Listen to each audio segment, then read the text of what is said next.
திமுகவிற்கு வாக்களிக்க கூடாது, திமுகவை புறக்கணிக்க வேண்டும், விவசாய நிலங்களை அடிமாட்டு விலைக்கு கார்பரேட் கம்பெனிகளுக்கு தாரை வார்த்து கொடுத்திருக்கிறாங்க. கூட்டுறவு சங்க கடன் ஏன் தள்ளுபடி பண்ணலன்னு கேட்டா இதுக்கு மத்திய அரசாங்கம் அனுமதி கொடுக்கணும்னு சொல்றாங்க. அவங்க எங்க நிலத்தை ஜீரோ வேல்யூ பண்ணாங்க, திமுகவோட எண்ணிக்கையை நாங்கள் ஜீரோ வேல்யூ பண்ணுவோம். விவசாயிகள் திருப்பூர் செய்திகளை உடனுக்குடன் தெரிந்து கொள்ள நம் திருப்பூர் சேனலை சப்ஸ்கிரைப் செய்யவும். தமிழக விவசாயிகள் பாதுகாப்பு சங்கத்தின் சார்பில் நடைபெற்று கொண்டிருக்கக்கூடிய ஊடக சந்திப்பிற்கு வருகை தந்திருக்கக்கூடிய அனைத்து ஊடக உறவுகளுக்கும் சங்கத்தின் சார்பில் மனமார்ந்த வரவேற்பையும் வாழ்த்துக்களையும் தெரிவித்துக் கொள்கிறோம்.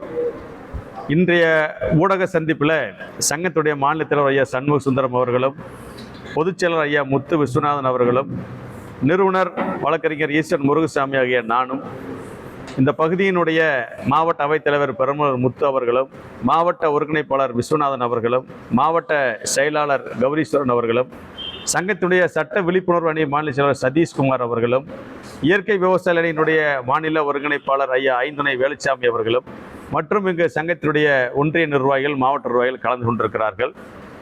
இந்த செய்தியாளர் சந்திப்புடைய நோக்கம் தமிழக விவசாயிகள் பாதுகாப்பு சங்கத்தின் சார்பில் வருகிற 2026 தமிழ்நாடு சட்டமன்ற தேர்தலில் தமிழ்நாட்டு விவசாயிகளும் பொதுமக்களும் தொழிலாளர்களும் என அனைத்து சமூகமே திமுகவிற்கு வாக்களிக்க கூடாது, திமுகவை புறக்கணிக்க வேண்டும், திமுகவை தோற்கடிக்க வேண்டும் என்கிற பரப்புரையை ஒரு துண்டறிக்கையாக நாங்கள் அச்சிட்டு 36 காரணங்களின் அடிப்படையில் நாங்கள் திமுகவை புறக்கணிப்பதற்கான பரப்புரையை தொடர்ச்சியாக செய்து கொண்டிருக்கிறோம்.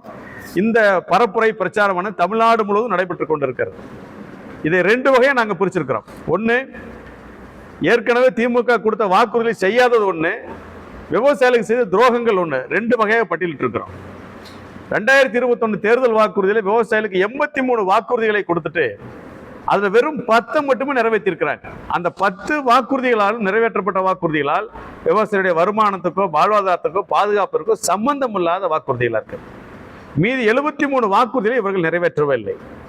அது மட்டுமல்ல, நாங்கள் ஆட்சிக்கு வந்தோம்னா ஒரு சதுரடி நிலத்தை கூட எடுக்க மாட்டோம், விவசாயிகள் சம்மதம் இல்லாமல் ஒரு சதுரடி நிலத்தை கூட எடுக்க மாட்டேன்னு சொன்னாங்க. ஆனால் இன்னைக்கு செஞ்சிருக்கிறது என்னன்னு பார்த்தீங்கன்னா 40 சிப்காட் திட்டங்கள் வாயிலாக 1,10,000 ஏக்கர் விவசாய நிலங்களை அடிமாட்டு விலைக்கு கார்பரேட் கம்பெனிகளுக்கு தாரை வார்த்து கொடுத்திருக்கிறாங்க.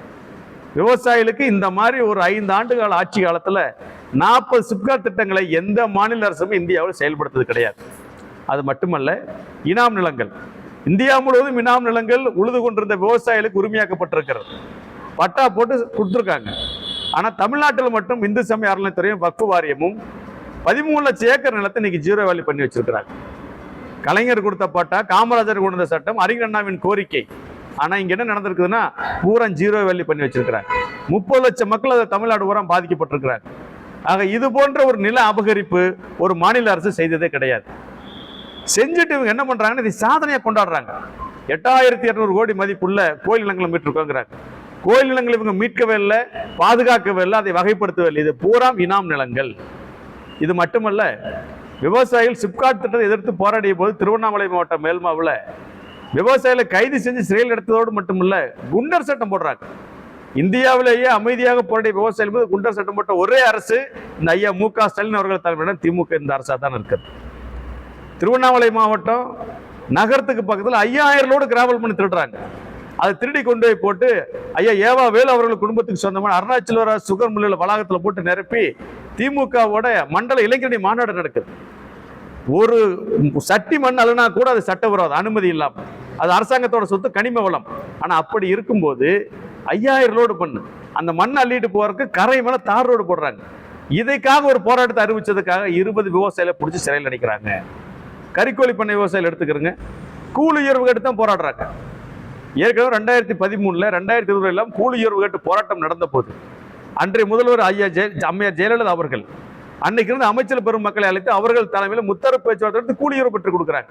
ஆனா இவங்க என்ன பண்றாங்க, கார்பரேட் கம்பெனி கூட தேர்தல் நிதி வாங்கிட்டு போராடக்கூடிய விவசாயிகளை போராட களத்தில் இல்லாதவங்க எல்லாத்தையும் பொய் வழக்கு 7 வழக்குகளை போட்டு 12 பேர் சிறையில் அடிக்கிறாங்க. ஆக விவசாயிகளுக்கு சொன்னது செய்யலைங்கிறது ஒரு பக்கம், செஞ்ச துரோகங்கள் 2. அடுத்து நெல்லுக்கு ஒரு ஆதார விலை கொடுக்குறேன்னு சொல்லிட்டு கடந்த 5 ஆண்டுகளாக ஏமாத்தி மத்திய அரசு உயர்த்தி கொடுத்ததையே இவங்க கொடுத்த மாதிரி ஒரு நடிச்சு ஏமாத்திட்டு போயிட்டாங்க. கரும்புக்கு 4000 ரூபாய் தரேன்னு சொல்லி போட்டு ஒரு விலை கூட கொடுக்கவே இல்லை. மத்திய அரசு ஊக்கத்தொகை கொடுக்கணும்னு உத்தரவு போட்டதை சொல்லி தவறான பிரச்சாரத்தை பரப்புறாங்க, பொய்யை பரப்புறாங்க. மத்திய அரசாங்கம் என்ன சொல்லுது?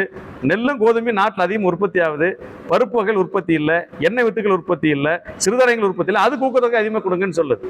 அது மத்திய அரசாங்கம் ஒரு ஆலோசனை தான் சொல்லுது. அது மாநில அரசு கேட்கணுங்கிற அவசியம் நடைபெறுத்த வேண்டிய தேவையும் கிடையாது. ஆனா உடனே மத்திய அரசு மீது திசை திருப்புகிறார்கள். கூட்டுறவு சங்க கடன் ஏன் தள்ளுபடி பண்ணலன்னு கேட்டா இதுக்கு மத்திய அரசாங்கம் அனுமதி கொடுக்கணும்னு சொல்றாங்க. இதுக்கு மத்திய அரசாங்கத்துக்கு சம்பந்தம் இல்லைன்னு பலமுறை தெளிவுபடுத்தியாச்சு. ஆக எதுக்கு எடுத்தாலும் மத்திய அரசு நீட்டிக்கொண்டே இருக்கிறார்கள். கடந்த 5 ஆண்டுகளாக தமிழ்நாட்டில் ஆட்சியில் இருப்பது திமுக. இங்க பாரதிய ஜனதா அதிமுக ஆட்சியில் இல்லை. இது நடக்கிற சட்டமன்றத்துக்கான தேர்தல். இந்த சட்டமன்றத்துக்கான தேர்தல் இவர் 5 ஆண்டு காலத்தில் இவங்க என்ன வாக்கு கொடுத்தாங்க, என்ன செஞ்சாங்க அப்படிங்கிறது இவங்க பேசாம எதற்கெடுத்தாலும் டெல்லியை நோக்கி கை திருப்பிட்டே இருக்கிறாங்க. இது தவறான போக்கு. டெல்லியில தமிழ்நாட்டு உரிமைகளை போராடி பாதுகாப்பதற்காக உங்களுக்கு 40 எம்பியை கொடுத்துருக்கிறோம். அந்த 40 எம்பி என்ன பண்ணிட்டு இருக்கிறாங்க? ஆக இங்கே தமிழ்நாட்டில் விவசாயிகள் விரோத போக்கை செய்து கொண்டு விவசாயிகளுக்கு துரோகத்தையும் செய்து கொண்டிருக்கிற திமுகவை வர்ற மே 4ஆம் தேதி தமிழக விவசாயிகள் பாதுகாப்பு சங்கம் வீழ்த்தும். அவங்க எங்க நிலத்தை ஜீரோ வேல்யூ பண்ணாங்க, திமுகவோட எண்ணிக்கையை நாங்கள் ஜீரோ வேல்யூ பண்ணுவோம். விவசாயிகள் வாக்குறுதி கொடுத்துட்டு ஏமாத்திட்டு ஓட்டை வாங்கிட்டு அதுக்கப்புறம் செய்ய வேண்டாம், அதுக்கப்புறம் இவங்களை ஏமாத்தலன்னு எளிமையாக விவசாயிகள் நினைத்துக் கொள்ள முடியாது. அதே மாதிரி யாருக்கு வாக்களிக்கணும் என்பதை விவசாயிகளுக்கு விட்டுட்டோம். நீங்க எந்த அரசியல் கட்சிக்கு வேண்டாலும் வாக்களிங்க, புடி கட்டி நோட்டாவுக்கு ஓட்டு போடுங்க.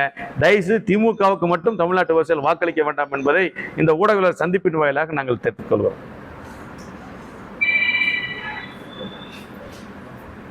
திருப்பூர் செய்திகளை உடனுக்குடன் தெரிந்து கொள்ள நம் திருப்பூர் சேனலை சப்ஸ்கிரைப் செய்யவும்.